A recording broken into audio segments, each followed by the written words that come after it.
Hi, everybody. What'd you guys think of the episode? So good, right? Right? I'm Jim Halterman. I'm an entertainment reporter for Xfinity and New Now Next and TVFanatic and a lot of sites. I love this show. I've covered it since it started airing. It's now in its third season. If you didn't know, the first two seasons are both on Hulu, so catch up if you haven't, or just watch again because they're definitely worth a second viewing. And season 3 is airing now Friday nights at 10 on Pivot. So let's bring out some people, though. We've got Josh Thomas, who's the writer, director, actor, creator. And Tom Ward, who also writes and is an actor on the show as well. You'll recognize him. Thank you. Hello. Hi. Hey, guys. Hey, actors. No, I don't know how to do Is everyone acting. here actors? Yeah, they're actors. Yeah. yeah. So we're talking acting. But I want to know what you guys think of Hollywood, because you guys have been here for a little bit. I know you're here for a while. And just what do you make of it? Because I'm guessing it's a little different from where you come from in Australia. You get really upset about you don't like the hills. They upset you. It's a lot of pressure living under all those famous people. I feel like Jay-Z's looking down at me. They're literally above you, just like letting you know that you're a shit. You You're a shit. You cannot be delusional about your success when they're all up there. Yeah. Beautiful houses. And, I mean, it's very different. Americans are very different to Australians, very loud, and there's a lot of eye contact and a lot of like confident talking. And I always feel like I'm just trying to like keep up with their like confident enthusiasm. I thought they were quite fake, but then I realized I was just suspicious because they were being nice to me, even though they're really attractive and successful. Yeah. And they're just quite nice. Yeah, it's just they're good people. Yeah. Josh, I remember the very first time I talked to you was during season 1, and it was at TCA, and you said that American journalists freaked you out. Well, I mean, TCA was like one of my first, like the show kind of went to air, and that mostly happened like over the phone, and then all of a sudden I was at TCA, which is like in Australia we have like 12 journalists, so if we tried to do a TCA in Australia, it would just be like in my house, you know, like, we can just do that in like and then... If you guys don't know what TCA is, it's the Television Critics Association. It's a press tour that goes on twice a year. And sort of all the like critics come and sit in a room and they do these like little panels. I've never seen anything like it. It was the launch of Pivot, and basically we sat down. A journalist put up his hand and said, "Fuck you." Not like literally. This is Americans always think anyway. And like it was basically his question was like, "Why the fuck are you here?" And then we're like, "Oh, I don't know. I just thought." Because in Australia they're always nice because you're going to see them next week, you know? Like, they're always like, they would never ask like a hard-hitting question. And we did this panel where they were just abusing us, not like with polite words. And that was fine. You were lovely. Thank you. Thank you. I try to ask nice questions. Yeah. I wouldn't say fuck you or anything. This guy asked me this weird question. Anyway, we don't need to go on about that first day at TCA's. The second one was much nicer. Yeah, it gets easier. Well, also, they weren't launching a network. So, like, because they were launching a network, everyone was, like, looking for some sort of scoop or, like, trying to tell us why we were actually dickheads. They do. Everybody's always looking for spoilers and tell us, like, big plot points that are coming. And if you guys are familiar with the show, it's not really that kind of show where it's big cliffhangers and things like that. But no. But let's kind of back up a little bit because you guys are definitely the creative force behind the show as well as being on screen.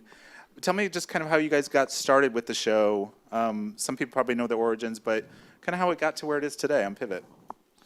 I was doing stand-up in Australia, and there was like a network there, Australian Broadcasting Corporation, but it's like a government network, right? And they sort of said like, hey, I'd like a show, and they were like, what type of show? And that conversation went on for 4 years. And at the beginning, I was straight, right? At the beginning of that conversation, and it went on for a long time. A lot can happen in 4 years. Yeah, and then they said yes, and then it went to air there, and it did fine. And then I don't know, one day Pivot called and they were like, "Hey, do you want to keep doing the show?" And I was like, "Hell yeah!" And then that's it. Literally, that was it. Like, they called on a Thursday, and I think we'd agreed to a deal by the next Thursday. And then I just got a call one day saying, "Do you want?" You know, like in the movies, like people call like, "Hey, this is Hollywood." It was like that. Well, tell me how you and Tom work together, because a lot. I always get a gig a lot of Josh when I ask about the creative process and things like that. But you guys do work together. I know there is a quote process and how you kind of come up with the seasons and the shows. Talk about that a little bit in your collaboration.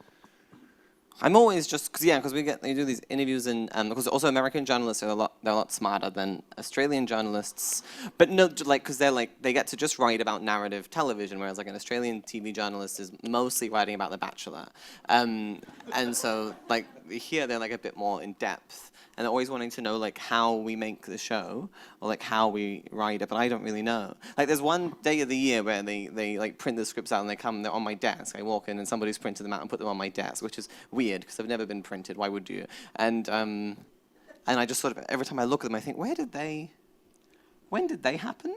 Yeah. Because we did them. We did do them. I just remember like chatting about lunch. It What we all want for lunch. And then getting frustrated sometimes, and then I don't know when it happened. And then people are like, "How do you write it? Like, what's the process?" There was a whiteboard.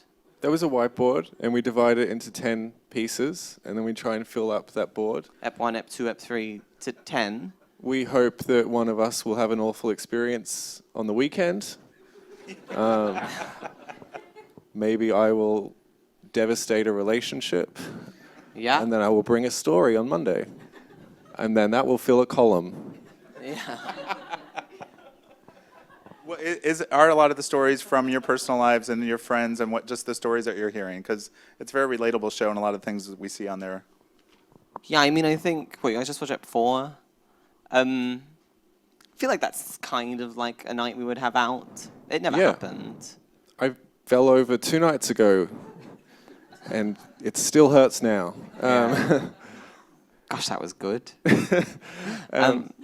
Yeah, that's. I mean, we've had that night. I've never ended up in the hospital yet. And you've never just had like a really pretty girl come over and be charming and like you. That's obviously fiction. But we wanted to like progress plot at like a pace, so. Yeah, because we do. We meet Ella. Ella. We meet Ella in this episode. She's adorable. Yeah. And she's around for a while, right? Like She's there is like there's there a now, romance that kind of develops. Is that? Can you tease a little bit to what we're going to see with that? You pretty much did it. That was it. Yeah, I mean, it's not Homeland, you know. Like, he meets her and they sort of hang out and it's nice. She has a rant that's almost about feminism at one point. It's cute. Some jokes about Disney princesses. Well, since you do have a stand-up background and what you just talked about with scripts and things, how much of the show is scripted, and how much do you guys just get to ad-lib and kind of go with the flow of where things go? We don't improvise. Okay. I don't like actors improvising, no offense, because they never progress plot. They always repeat what they already know from the script, because they're not writers, they're actors. And they're always making jokes, and then sometimes they're quite funny, but it's like, we don't need you to say that, because I've already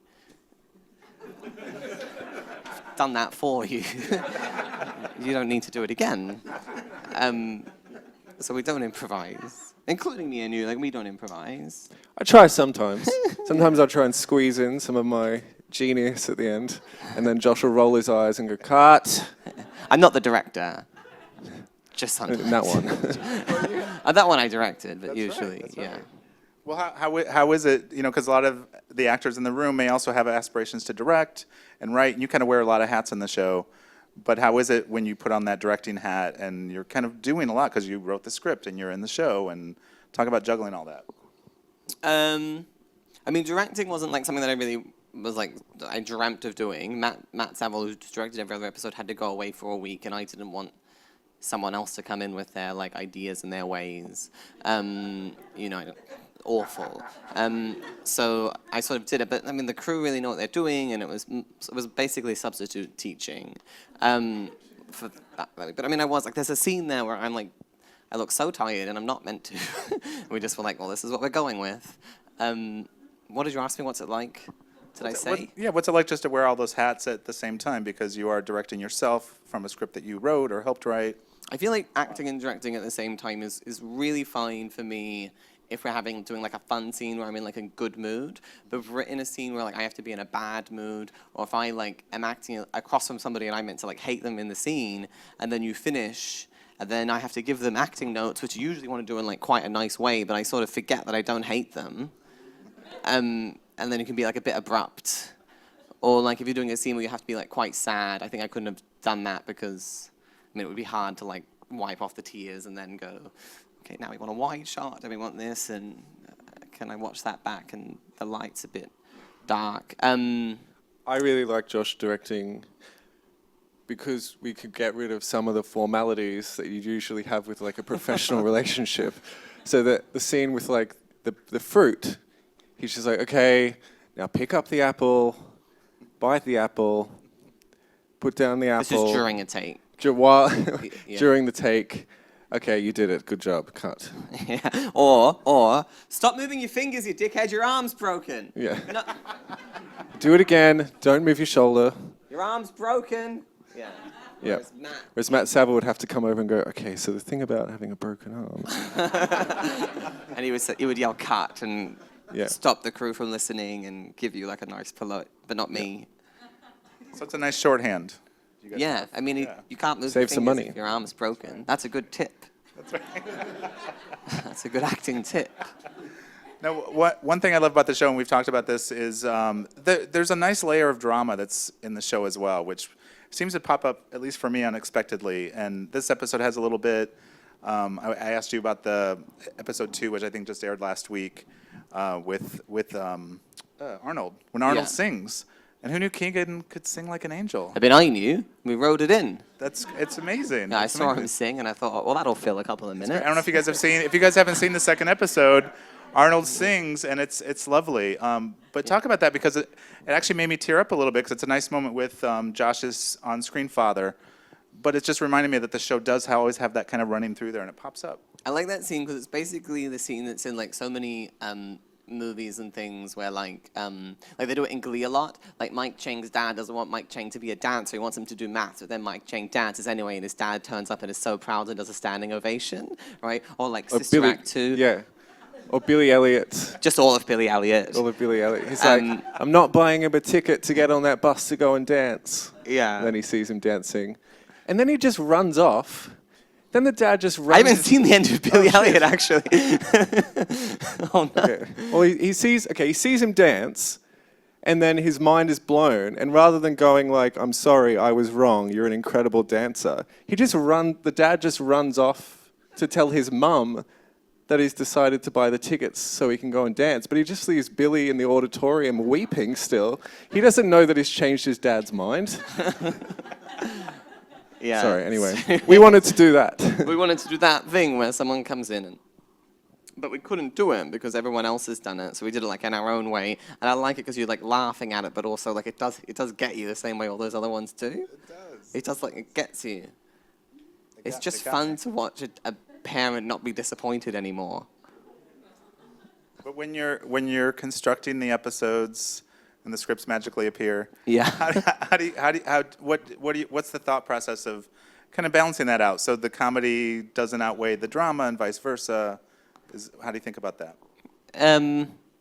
You just sort of, it's just a matter of just taste. You just decide whether you think it's too dramatic or too funny and then go. I mean, I do a lot of that because you often like write really funny jokes and I'm like, I put them in the bin. And Yeah. it's like very frustrating for everybody, but I'm like, I just don't think this is the right time or that character would do that. And then it's sort of like quite annoying, but I am right. And A lot of rejected jokes. what are good jokes. I don't know how it's hard to decide. And then I don't know. You can tell. You can tell when the scene is entertaining, whether it's funny or not. Hopefully, you can tell from the script. Like if you can tell. You read it and You you think, read it. is this good? Yeah. And then you think, oh, it's not good. Should it be funnier? And then you're like, that'd be weird. And then maybe we'll make it sadder. Okay. That's it. Pretty much. Okay. Yeah. How do you think just the experience on the show, because you're doing so many different things, how has it changed you as an artist, as a writer, as an actor? Do you think it has changed you? Because now you've shot 3 seasons now. there's probably more to come. Well, how much have I, like, well, season 1, I didn't know what we were doing. I'd never been on a drama set before. I didn't know what, like, a first AD was or anything when we wrote the show. So writing after that's a very different experience. I think now I'm sort of a bit more zen about the fact that you don't really have any control about what the show's going to look like at the end. Like, season 1, I didn't know, so we just kind of did what we thought would be good. Season 2, I was like, oh, no, what we write down, they're going to film that. I didn't quite believe that before. And then now I'm sort of like, there's going to be like 700 things that happen on the day or on the edit, or the actor will do something that's not quite what you imagined, which is often great, and you're just not that in control of it. Yeah. I don't know, I think a lot of people, they like when I hear them talk about like making things, they always talk about like what they were trying to do and how they did it. And I think almost definitely that's not what happened. I think almost everything you've ever seen, the person sort of half intended something, and what you got out of it is like a mistake. So the next time I ask somebody that and they give me an answer, I should be like, you're lying to me. If I ever heard anyone tell you, I think what I do is I wait until the audience tells me what they saw, and then I say that's what we intended. Yeah, it's fine. How do you feel, Tom? I think that's right. We don't really have time to figure out why the ideas are interesting. You can just have a sense that the idea is good, and then you quickly write it down and move on to the next million things you have to do. And then, like Josh said, they come and go like, oh, this is interesting because, it's about the relationship, and we go, yeah. I guess that's why it's interesting. Yeah. Well, speaking of social media, because I know you're on social media and you hear from people. What do you take from that when the fans are responding to either something that happens in the show or a particular character or a moment? They only ever talk about boys. That's all they ever talk about. The cute boys? All they ever talk about is kissing boys. They just get upset that someone's not kissing enough boys, or someone's kissing too many boys, and why aren't you still kissing that boy, and why is this boy not here anymore?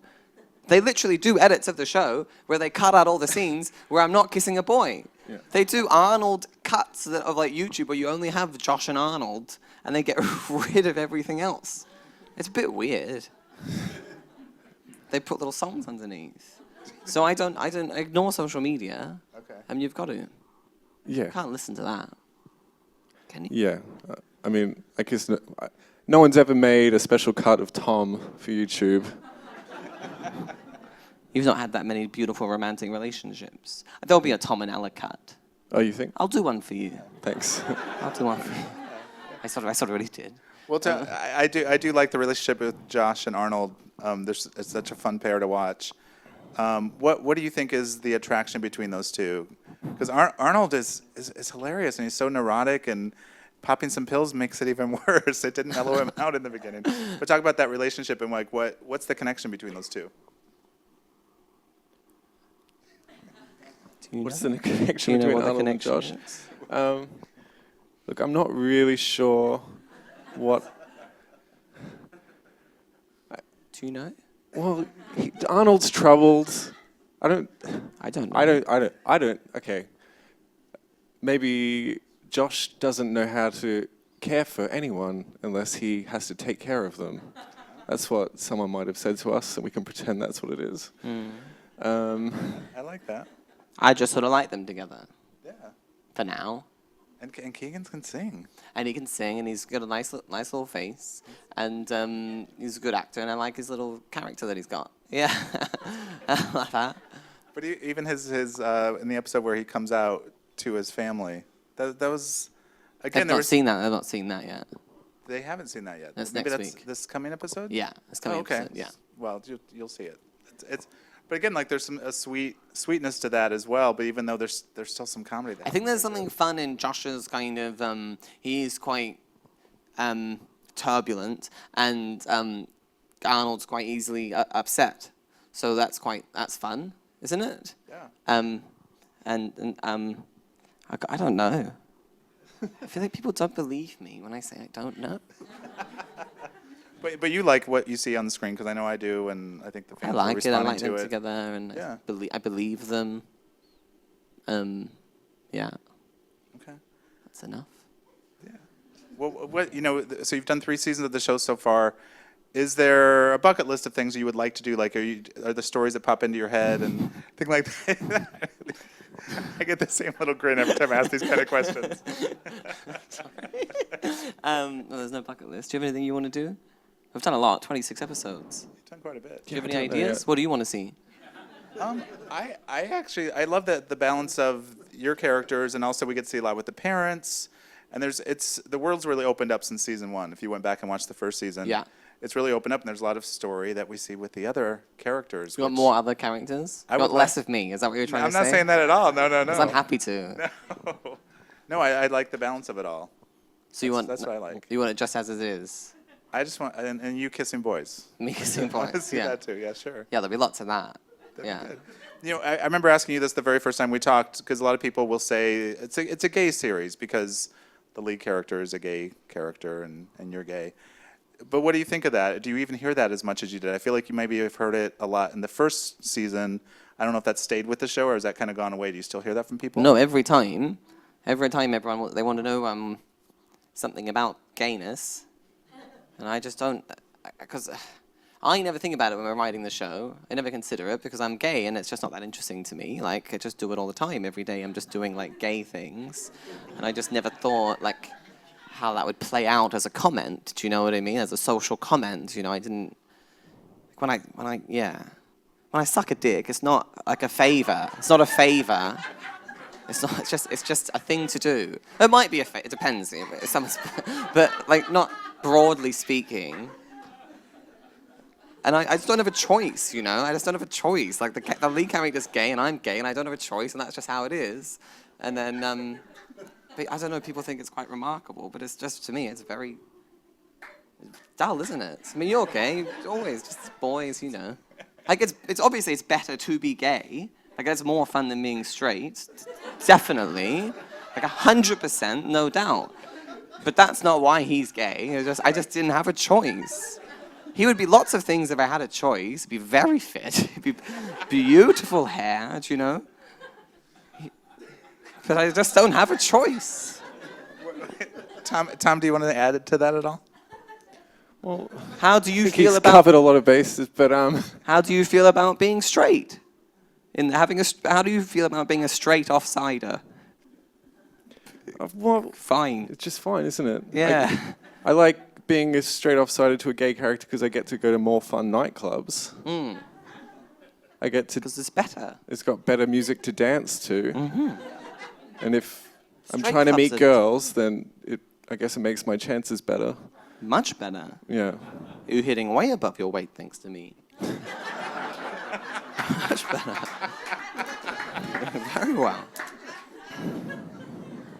Well, in the on-screen, Tom does meet somebody, and it's in a gay bar, right? Yeah, I mean, Yeah. you've Where never they met meet a girl Ella. not in a gay bar. When was the last time you were in a straight bar? Oh, I I went. mean, you just wouldn't. It's yucky, yeah. Would? It's very would aggressive in anyone? there. Ooh. When was the last time? It's good. It's been a lot. Yeah, it's been You a wouldn't while. dance in a straight bar. No. Oh, golly gosh. No. I do have a note here because when I was watching the episodes, who has something against bread? That was a big part of, I want to say episode 2. Well, we both do, but in the episode, It was very pro and con against bread. well, it was we're trying to quit bread, but it's not that. So Tom's angry about the fact that I ate bread, but it's not about the bread actually. Actually, it's about me letting him down. Yeah. Yeah. And we say that. It's Yeah. we made an agreement. We were a team. We were going to quit carbs, and then he let go of that. And brought home some carbs. I like that scene because it's just after a scene where we've got Hannah who's depressed and she's doing self-harm, and it's really like a horrible scene, horrible to watch. It's really heavy. And the next scene, the dad finds out that his girlfriend, they have a baby together, cheated on him. And then the next scene with equal intensity, probably more intensity, you're upset because I brought home a loaf of bread. Yeah. I just quite like that.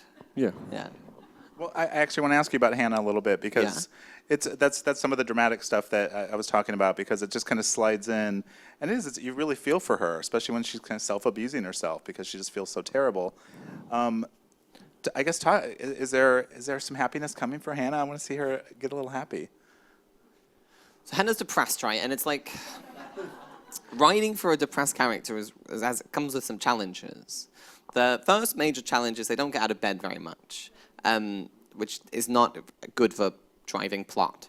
And the second one is they don't really get better. Not quickly, anyway, not in the way that you would want on television. You kind of want her to be like I don't know, she falls in love and then all of a sudden she's healed. Yeah. That's not going to happen. She'll think she's healed for a few weeks, and then something will go wrong, and then she'll be depressed. So if you're looking for happiness in a storyline, I wouldn't be looking to the clinically depressed characters. You'll get moments, but generally, I mean, that's sort of the point. Right. I like to think we make it kind of seem like it's okay to not get better. I guess that's a happy side. I don't mean that in an awful way. I don't mean like, I don't want that to sound macabre. I mean, it is macabre. Like, we feel for her, but I sort of think that's just the situation. That's just how it is. Yeah, it would feel out of place if all of a sudden at the end of 20-odd minutes, all of a sudden she was smiling and happy and went and got her nails done. No, in that episode she just ends up vomiting into a gutter. Because where do you go? Yeah. After To vomit. Yeah. No, I mean, like, when you go... And when the gutter's good. So when you start an episode with somebody doing self-harm and then you want, like, an arc... I thought you meant where do you go to vomit? Oh, no. So... How do you think this is going? I'm not sure any of my questions are going to follow up the depression question. What's the next one? I think I'm going to get the same giggle out of you. You're always worried about my giggle. I like it, though. I like the giggle. Okay, I'm ready. Well, talk about, because there are a lot of actors here. How do you go about casting? When you're casting your parents on the show, Yeah. or a new boyfriend or love interest for somebody, what's that process like? As far as I'm in the last round of casting. I'm the last when we get to callbacks, along with the director and the producer Todd, and network executives from Pivot. And what we do is people come in and I chat to them a lot. And that's mostly the audition for us, I think, because we really want people to bring sort of some of their own personality. And I mean, these characters, we have a lot of actors that come in and I'm just sort of like, I don't know if you're really a person. Like, you don't really have any personality, and it's sort of like, I sort of really believe the emotion, I believe the intent, but I just don't, you're just not that, you're not a character. And we try and get to know them, and then we read the scenes a lot of times. And then what? We'll give them a note, no matter what. They get a note, see how they go with that, and then that's how they run. Okay. I wasn't first choice for my character. No. Oh, really? We did a lot of auditions for Tom, but the problem we had was actors put so much effort into like sort of presenting themselves really well, and that's not what we really wanted for you. That wasn't the preparation for the character. Yeah. We had all these sort of soap stars coming with like muscles and things. And because usually casting agencies invest in talent that is going to make them a lot of money. And not you. And in Australia, yeah. And in most Australian shows, they live by the beach and they play lots of sport and they go surfing. So they didn't really have that many people on their acting list. Jeffrey, the guy who plays Tom. Jeffrey, Wade Briggs, he was sent in to audition for Tom, my awkward offsider friend. It was very weird. But we had to audition other people because like I can't just give Tom the job because it's like a government television show. It's like immoral to just get my buddy Tom. But we did auditions and you were the best one.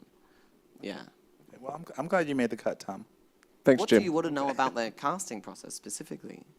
What do actors want to know about the casting process? I found being on the other side of it. I mean, I've not done that many. Stand-up comedian, I've not done that many auditions. I've done one or two. I'm not really an actor. I don't really. I just that's all I can act. I mean, it is heartbreaking because you have people come in and they're often very talented, but they're just not you're just not the right person, and then you're just like sorry. Then they have to go back, and I always find it really sad. But I think it's nice. It sounds like that you spend time to talk to at least the people that you think might be right for the role. Yeah, conversations with them. yeah. I just sort of like Because most jobs, I feel like if you're better at them, you'll get more work. But actors, I mean, I don't want to give you excuses, but actors, even if they're really talented, maybe just won't get any work because they're not in the right rooms for the right roles. And sometimes I just think that's a shame. Like, if we had a writer come in who was good, we'd definitely be able to use them. But if you have an actor that comes in that's good, it's like, well, we don't have any jobs for you. Okay. We do have some audience questions I want to get to. The first one's from Chance. Where's Chance? There's Chance Hello. right there. First, he wanted to thank you for an incredibly sweet and touchy season 3 opener. Thanks. That's good. Thanks, Chance. And I was going to ask you this, so Chance. Where do I look while you read? Do I look at him or at you? You can. Is it both? You could. I'm going to ask the question. You ask the question. I'm going to ask the question. But it's his words. What, you could probably go back and forth if you'd like. Okay. What percentage of the show is based on your real life? Oh. Season 1 had a lot of real stuff, and this is all, I think, pretty fictional now. I mean, I feel like It's hard to measure. We take things and we exaggerate them to make them more entertaining, or we scale it back because we don't want people knowing my horrible secrets. No, you've got no horrible secrets left. Season 1 was like very much, like there's a lot of really personal stuff in there. This season doesn't have much personal stuff in there at all, but there's just like a sense, just like where we live and the people we hang out with and stuff like that are very kind of true to. The plot is usually a lie, but that's not what people watch shows for, is it? Do you have a preference either way? Do you sometimes wish there was more of your own life in there, or do you like the fact that it's kind of moved away from that a little bit? I just don't do that much stuff, right? We've got 26 episodes, and I've been napping, and you can't put the naps in. And I just don't have that much stuff in my life. I would use anything that happened, I'd take it and in a second, throw it in the show. But just not that much happens, so you have to make stuff up. Okay. Yeah. Okay. Got it. Does that give you a good answer, Chance? Okay. All right. Thank you, Chance. Next one, Eric Scott Cooper. Hey, Eric. Hey, there he is. Hello. Let me see. Okay, it's a long question. Let me get to it. That's okay. That's okay. It's like, I guess he's saying that, starting with the Australian audience and then moving into something that's more international, were there changes that needed to be made, whether it was just tone or content? Anything where somebody said, like, you can't say that or you can't do that? Is it any of that changes as you've gotten to bigger?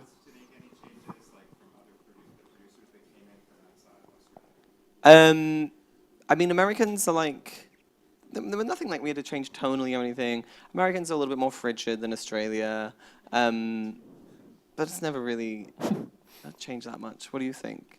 I don't know. really. Americans ask this a lot, and I just feel like you really want to but it's not that different. Hands across the world. We just have to. It's just. We're not allowed to show tits. No, it's not hands across America.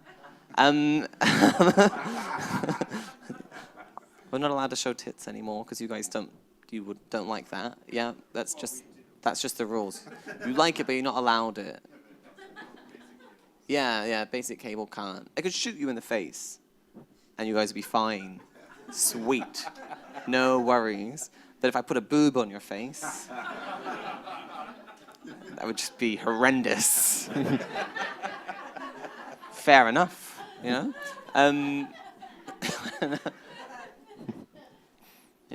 Okay. I want to give Rory props for his question because we kind of already talked about a little bit about how you got the show to pivot. But tell me about what pivot has added to the show, and since you were there kind of right when the network was getting started, now we're 3 years later, and talk about just that process working with them. We're pretty lucky because we have two networks. Like Pivot's whole thing is they've got they put a social action initiative alongside every show that they have. So every show has to be like socially responsible, and that's their like. I feel like any network you get, you're going to get like a quirky thing. That's their quirky thing. And the Australian Broadcasting Corporation, they're like the government, so they don't have any profit motive. And their like quirky thing is that it has to be kind of similar, not socially responsible, but kind of like culturally important. So we're lucky that we've got two networks that sort of like they just want the show to be good. Like we're never having conversations about like sales. Or anything like that. They're kind of quite similar networks in that way. But it sounds like they kind of let you do what you do. They're not too intrusive as far as what you're doing in the process. No, like sometimes they like try, and then I can be like quite difficult. Yeah, they're both pretty cool. I mean, I find network notes quite like they're useful because you write the script and they're the first people that read it and they're like very invested and like maybe I'll give it to like my friends and stuff, but they're not that invested. So to get feedback on what you're writing, it's like an important. I quite like it. That's it really. Yep. Then two networks are they're a bit different. It's not a country to country thing. It's more a network personality to network personality thing. They'll just have like different things that they pick up on. A lot of the time it's just like we don't really understand why this would happen, and then I'd say why I think it would happen, and then they'll say okay. That's most of the network notes. Or they'll say like this. What is this line from Josh? And I say like, oh, you'll see. And I said I'll say it in a way that you like. And they say okay. Okay. Mostly. Yeah. Okay. All right, so everybody, you can watch the first 2 seasons on Hulu, and the 3rd season's currently airing every Friday at 10 o'clock on Pivot. Thanks so much, Josh and Tom, for being here. Thanks, guys. Thanks for coming. Thank you very much.